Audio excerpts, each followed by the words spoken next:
A fist slammed into a giant man's jaw. His head snapped sideways.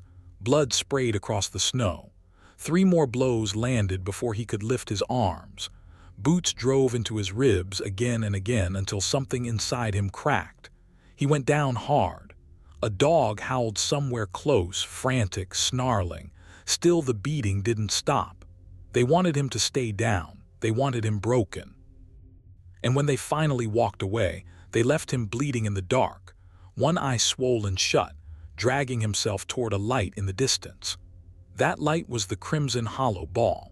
Inside, the highborn wolves danced beneath a rising blood moon, and none of them knew that the broken giant crawling toward their marble doors was named Sela's Vein. What happened when he fell to his knees on that ballroom floor left an entire court frozen in silence. Stay with me on this. The doors of the Great Hall were 14 feet of black oak, and they did not open easy. Silas pushed one with his shoulder because his hands wouldn't close into fists anymore. The wood groaned. Warm air and music spilled out into the cold, and then he stepped inside. Now you have to understand what these people were. The Crimson Hollow Pack was old money, old blood, the kind of wolves who traced their line back 1,000 years and never let you forget it. Highborn alphas in silver coats. Ladies in gowns that cost more than a border village earned in a year. They danced under a ceiling painted with the hunt, and the blood moon hung red in the tall windows, and everything about that room said one thing loud and clear. You do not belong here. Silas was an Omega. But he was not what people pictured when they heard that word. He was near 7 feet tall, shoulders like a door frame, a back that had carried timber and stone and the weight of other men's cruelty for as long as he could remember. Omegas were supposed to be small, soft, meant to be protected. Silas had never been protected a day in his life. He'd been born the wrong size for what he was, and the world had spent 30 years punishing him for it. He stumbled forward and the music kept playing, and one by one the dancers noticed him. A woman gasped. A glass shattered on the marble. The violin stuttered, then stopped. And in the space of about 10 seconds, 400 of the finest wolves in the realm turned to stare at the bleeding stranger swaying in their doorway. He looked like death. His face was a ruin. One eye had swollen shut, purple and black.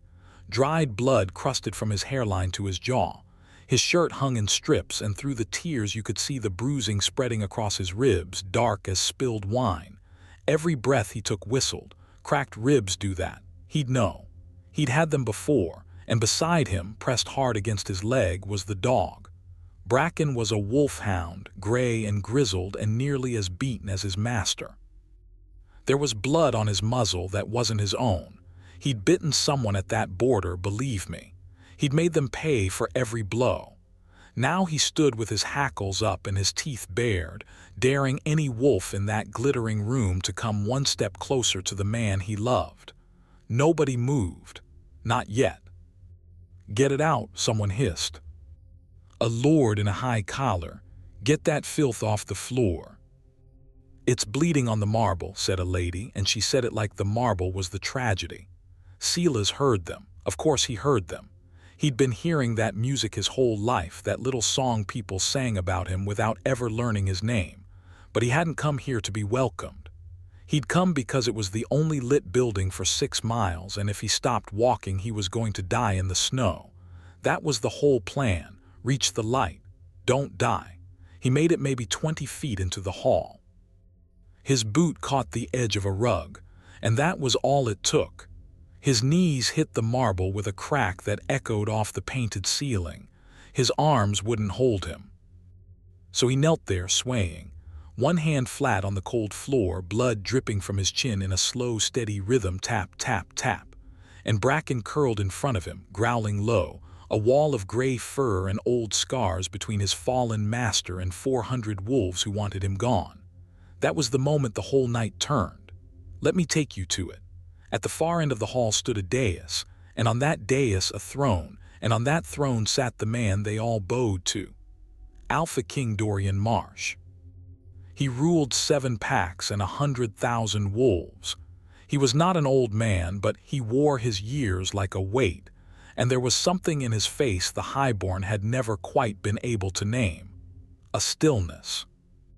Like a man who'd seen the world from the bottom and never forgot the view, Dorian had been watching the doors since they opened.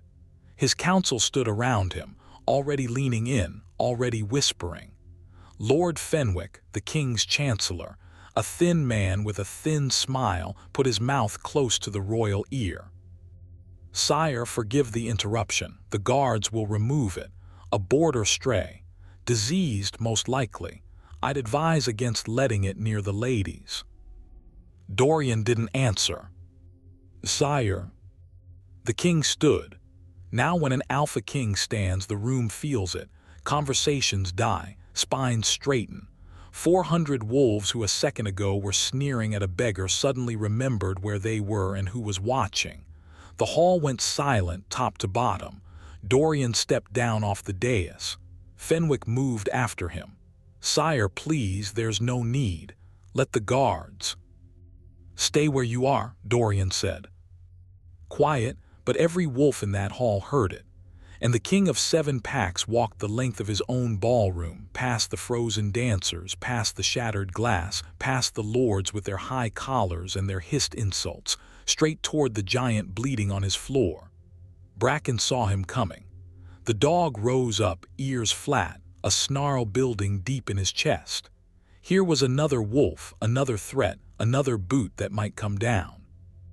Bracken had learned that lesson the hard way, and he was ready to die teaching it one more time. Silas felt the dog tense. He lifted his head. Through his one good eye, he saw a pair of polished boots stop in front of him, and above them a crown, and he thought dully, "Here it comes." The order to drag him out. He was too tired to even brace for it. But the king didn't give an order. The king knelt down. He knelt right there on the marble in his royal coat in front of every noble in that hall and brought his face level with the broken omegas. A gasp went through the crowd like wind through wheat. You could feel 400 worldviews cracking at once. Alpha kings did not kneel, not to anyone. And here was Dorian Marsh on the ground, eye to eye with a beggar. Bracken kept snarling. Dorian slowly held out one open hand, palm down, not toward Silas but toward the dog. He didn't flinch at the teeth. He just waited. And the strangest thing happened. The old wolfhound's growl faltered. He sniffed that royal hand once, twice, and something in him uncoiled. He'd read something in that hand that 400 wolves in silk had missed entirely. No threat. No cruelty. Just calm. "Easy," Dorian murmured, to the dog, to the man, to the whole shaking room. "Easy now." He looked at Silas's face, the wreck of it, and his own jaw tightened. "Who did this to you?" Dorian said. It wasn't a question. It was the low sound a mountain makes before it moves. Silas tried to speak. It came out as a rasp. "Border, patrol. I crossed a line I didn't know was there." "You knew," a voice cut in from behind the king. Fenwick again, unable to help himself. "These strays always know. Sire, this is beneath you. Let me summon the—" "Water," Dorian said, not turning around. "And a healer now." Nobody moved. The council exchanged looks. A king on his knees for a border omega was not in any of their playbooks, and they were all waiting for someone else to be the first to obey a thing that felt so wrong. Dorian turned his head just slightly. "Do I need to say it twice?" That did it. Servants scattered. A cup of water appeared. Dorian took it himself and held it to Silas's broken mouth, tipping it slow so the man could drink. Silas drank like he hadn't in days, and maybe he hadn't. Water ran pink down his chin. Bracken pressed close and watched and let it happen. For a long moment the whole ball just held its breath and watched their king tend a dying stranger with his own 2 hands. And here's the thing. It looked like it was over. It looked like the crisis had passed. The healer came bustling in with her satchel and knelt at Silas's side. Servants brought a low couch and eased the giant onto it, and he groaned and let them, too spent to fight. Dorian stood and stepped back to give the healer room. Someone, thinking the drama had ended, told the musicians to play. A few tentative notes drifted up. The dancers began, cautiously, to breathe again, to murmur, to turn back toward their partners. The king had shown his famous mercy. The beggar would be patched and paid and sent on his way. Order was returning to the Crimson Hollow ball. Fenwick even allowed himself a thin, relieved smile. They all thought it was finished. It had not even started, because the healer, working her way along Silas's ribs, drew the ruined shirt off his shoulders to check the damage on his back. And when she saw what was there, she went very still. Then she stepped away from him fast and dropped into a bow so low her forehead nearly touched the floor. The music died again. Every eye followed the healer's stare to the Omega's bare back. And there, cut deep into the skin between his shoulder blades, half hidden under the fresh bruising, was an old brand. A scar in the shape of a crescent moon pierced by a blade. Dorian saw it and stopped breathing. I need to tell you what that mark was, because the whole room understood it in the same instant, and the understanding hit them like a wave. That brand was the mark of the Ashfall. 20 years back, before Dorian ever wore the crown, a rival pack had risen up and butchered the old royal line. The king, the queen, the whole bloodline burned in their own keep on a night the histories call the Ashfall. Everyone knew that story, and everyone knew the one detail that made it a wound that never healed. The old king's youngest son, the crown prince and Omega child, had vanished that night. His body was never found. The traitors had branded the royal children before they killed them, a crescent moon run through with a blade, a mark of ownership. And the lost prince, if he had somehow lived, would carry that brand on his back for the rest of his days. Dorian Marsh had taken the throne in the ashes of that massacre. He had spent 20 years as a king who knew, in his heart, that he sat in a chair that belonged to a dead boy. He had searched for that boy for 2 decades.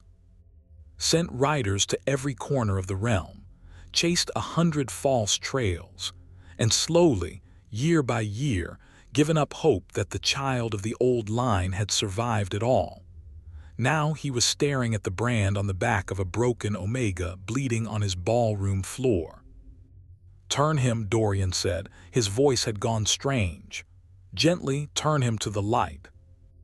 They turned Silas toward the tall windows, toward the red glow of the blood moon, and the king crossed to him and looked at the brand up close. His hand hovered over it, not quite touching. 20 years he had carried the memory of a laughing, dark-haired child who used to steal figs from the royal kitchens. He looked at Silas's ruined face and tried to find that child in it, and for a moment he couldn't, and his heart sank. And then Silas, confused, frightened, hauled himself half upright and rasped out the only thing he knew to say to a king. "I'm sorry, I didn't mean to bring trouble, I'll go." And Dorian heard the voice, cracked as it was, and something in the shape of it, some old music under the pane, went through him like a knife, because he had heard that voice before. Higher, younger, laughing, 20 years ago. "Say your name," Dorian whispered. Silas Vane. It's the only name I've ever had." Vane, not a highborn name. A borrowed one, a nothing name, the kind a hidden child would be given by whoever took him in and raised him rough. Dorian closed his eyes. "I'll tell you exactly what happened next, and how this whole thing broke wide open. But first, if you've made it this far with me, if your heart is pounding the way mine was when I first heard this story, do me one small favor and hit that subscribe button. It genuinely helps more than you know, and it keeps stories like this one coming. All right, back to that ballroom and the moment everything changed. Before Dorian could speak, the great oak doors banged open again. Cold air rushed in, and through it marched a column of soldiers in the black and iron of the border legions. At their head strode a broad wolf with a scarred lip, and a captain's chain across his chest. Captain Roderick Hale, commander of the Northern Line, the man whose patrol had beaten Silas half to death an hour before. Hale strode into the hall like he owned it, his soldiers fanning out behind him, and he didn't so much as glance at the king on his way to point one gloved finger at Silas. There, that's the one. Border violator, resisted lawful arrest, assaulted 3 of my men with that animal of his. He jerked his chin at Bracken, who was back on his feet, snarling anew. I've come to collect him. Under border law he's mine to hang, and I mean to hang him tonight before the moon sets. Now watch how the whole thing changed shape. A second ago this was one broken man and a merciful king. Simple, personal. Now it was law. It was the border legions and their ancient rights, an entire iron institution walking into the room to claim a body. Hale had the paper. Hale had the men. And Hale, in his arrogance, had no idea whose back that brand was on. He thought he was collecting a stray. The council smelled a way out. Fenwick was at Dorian's elbow in a breath. Sire, there. The captain has jurisdiction. Border matters, border law. Let him take the wretch and this unpleasantness is done. No one need ever speak of it again. His eyes flicked just once to that brand on Silas's back, and Dorian saw the flicker and understood something cold. Fenwick had recognized the mark too. And Fenwick wanted it gone. Wanted the lost prince marched out those doors and hanged in the dark before anyone could think too hard about who really sat the throne. Because here is the ugly truth that snapped into focus for Dorian in that instant. He was not the only one who understood what that crescent brand meant. Half the men in his own council had built their fortunes on the current order. A returned heir of the old blood was not a miracle to them. It was a threat, a living claim to the crown, and every one of them would sleep better with that claim dead in a border ditch. Hale's soldiers moved to take Silas. Bracken lunged. He got his teeth into a soldier's forearm, and the man screamed, and 3 others closed in with the butts of their spears raised over the old dog's skull. Stop. The word came out of Dorian Marsh with the full weight of 20 years behind it, and it hit the hall like a thunderclap. Even Hale froze. Dorian stepped between the soldiers and the man on the couch. He looked at the captain, and at the raised spears over the wounded dog, and when he spoke his voice had dropped into something quiet and terrible. Lower your weapons, everyone, or I will have this hall painted with Border Legion by the time that moon touches the trees. The spears came down. Hale's scarred lip curled. He was a proud man, and he'd ridden a long way, and he did not like being stopped. Sire, with respect, the law is the law. This creature crossed the line. My rights are written in the old codes, signed by your own hand. You cannot. I can, Dorian said, and I will, and before this night is over you are going to wish you had never laid a hand on him. Do you know what you beat in the snow tonight, Captain? Do you have the faintest idea? A border omega, Hale spat. A big one, that's all. Dorian turned to face the whole hall, all 400 of them. The dancers, the lords, the ladies, the trembling servants, his own scheming council. And he raised his voice so that not one soul in that room could later claim they hadn't heard. Then let me tell you what you've all been sneering at tonight. He reached down and, with a gentleness that did not match the fury in his face, helped Silas sit fully upright, turning him so the brand faced the crowd, so the red moonlight fell full on that old cruel scar. You all know the ashfall, Dorian said. You all know the old king burned in his keep with his family the night the traitors rose, and you all know the story you were told after. That the whole royal line died that night, that there was no one left, that the crown had to pass to a distant cousin to me because the blood of the old kings was gone from the world. He paused. You were lied to.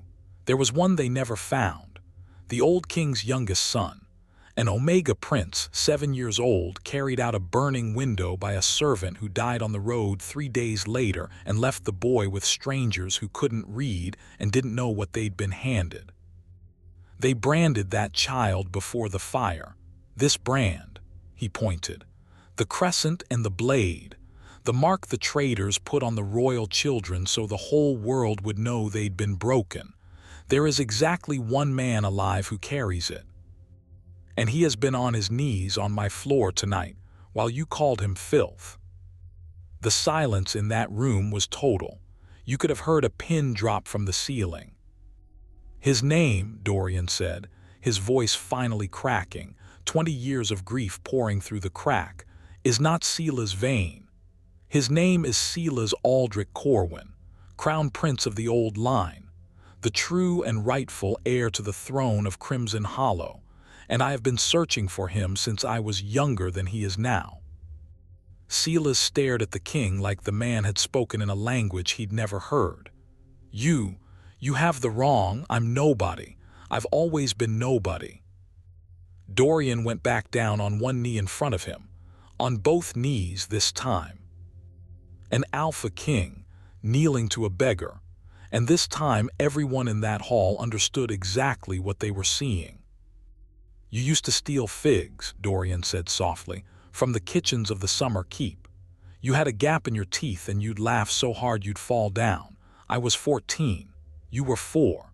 I was a distant cousin nobody thought would ever matter, and you were the little prince who followed me around the orchard all summer because I was the only one who'd play.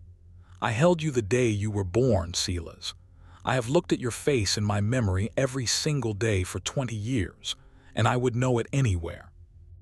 Even like this, especially like this. And Silas, the giant, the Omega, the man who had never been protected a single day in his life, began to shake. Not from cold. Not from the beating. Something older was breaking loose in him, something he'd buried so deep he didn't know it was there. A memory of an orchard, of a boy who played with him, of laughing until he fell down. Tears cut clean tracks through the blood on his face. I can't remember, he whispered, but his voice said something else.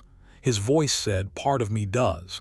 Captain Hale, to his everlasting stupidity, chose that moment to speak. This is a trick, a pretender. Sire, you can't seriously. Dorian rose and turned, and the look on his face shut the captain's mouth like a slammed door. You, the king said, beat the crown prince of this realm into the snow tonight. You broke his ribs. You blinded his eye. You raised a spear over the last loyal creature that ever loved him. He looked at Bracken, then back at Hale. You will kneel to him, right now, in front of everyone, or you will spend what's left of your short life in the deepest cell I own. Hale looked around the hall for support. He found none. His own soldiers had begun, one by one, to lower their eyes and sink to one knee, because soldiers know the smell of a truth even when their captain doesn't. He found the council staring at their shoes. He found 400 nobles who had just watched their king kneel twice and were not about to be the last one standing. Captain Roderick Hale knelt, and then, slow as a tide coming in, so did the rest of them. 400 of the finest wolves in the realm, the lords in their high collars, the ladies in their gowns, the servants, the soldiers, the whole glittering court that had called him filth 10 minutes before, went down onto their knees on the cold marble in front of Silas Aldrich Corwin. The only ones left standing were Silas, who couldn't, and Dorian, who wouldn't, and Bracken, who sat down on his haunches beside his master and looked out at the kneeling crowd like he'd expected this all along. Silas looked at that sea of bowed heads, and he did not understand it, and he did understand it, both at once, and it was too much for a body that had been through what his had been through. His eyes rolled back. Dorian caught him before he hit the floor. Healer, the king said, now, and clear a way to the royal wing. He does not spend one more night on a hard bed as long as I am alive. Silas Vane woke 3 days later in a room bigger than any house he had ever lived in. Now, you might think a story like this ends the moment the truth comes out. But the truth is just the beginning of the hard part, because you cannot hand a lifetime of being nobody back to a man in a single night and expect him to know what to do with it. Silas woke in silk sheets and did not move for a long time, because he was sure that if he moved it would all turn out to be a fever dream, and he'd wake up in a ditch. Bracken lay across his feet, healed and fed and fatter already, and that at least was real. He put his hand on the dog's head and breathed. There was a chair by the bed. In it sat the king, asleep, still in yesterday's clothes. He had been there most of 3 days. When Silas stirred, Dorian woke instantly, the way people do when they've spent their lives braced for bad news. For a while neither of them said anything. 2 men who'd lost the same family, one who remembered it and one who couldn't. "I don't know how to be what you said I am," Silas finally rasped. "I know," Dorian said. "You don't have to know today. I hauled timber, I dug ditches. I slept in barns and I ate what people threw out."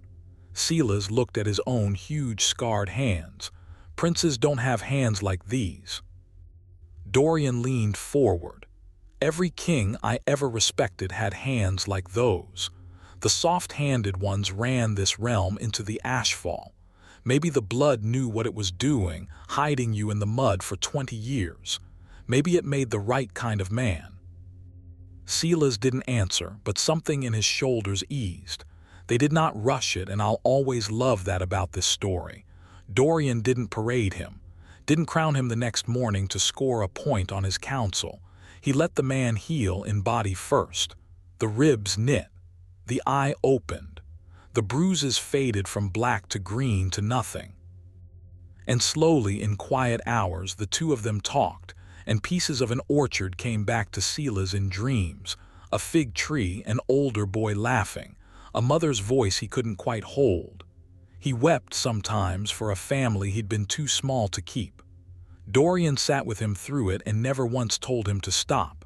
The council, of course, did not go quietly. Fenwick tried twice to whisper poison. The second time, Dorian laid the whole plot bare in open court. The recognition, the eagerness to see the heir hanged, all of it, and Fenwick found himself stripped of his chain and shown the same cold road he'd wanted for Silas. The rest of the council learned fast. Nothing teaches loyalty like watching the ambitious man fall first. And Captain Roderick Hale, the court screamed for his head. By border law and blood right, Silas could have taken it. Hale knelt in chains in that same hall and waited to die, and everyone waited to watch. Silas stood over him a long time. He was strong enough to stand by then. And he looked down at the man who had broken his ribs in the snow, and the whole court held its breath for the vengeance they were sure was coming. "Get up," Silas said. Hale blinked. "My lord." "I said get up. I've had enough men on their knees in front of me to last 10 lifetimes." Silas's voice was quiet and rough, and it filled the hall better than any shout. "You beat a stranger you thought no one would miss. That's the crime. Not that you hit a prince, that you'd hit a nobody and call it law. So here's your sentence. You go back to that border, and every wolf who crosses it cold and starving and beaten you feed, you shelter, you send them on warm. You spend the rest of your life being the man you should have been the night you found me. Fail once and then we'll talk about your head." Nobody had ever heard a judgment like it.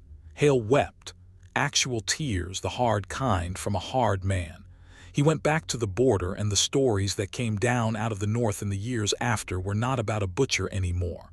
They were about a captain who wouldn't let a soul freeze on his line. So maybe Silas was right. Maybe the blood had known what it was doing all along. They crowned him at the next blood moon, not as a replacement. Dorian would not hear of stepping down, and Silas would not hear of pushing him out, so they did something the histories had never seen.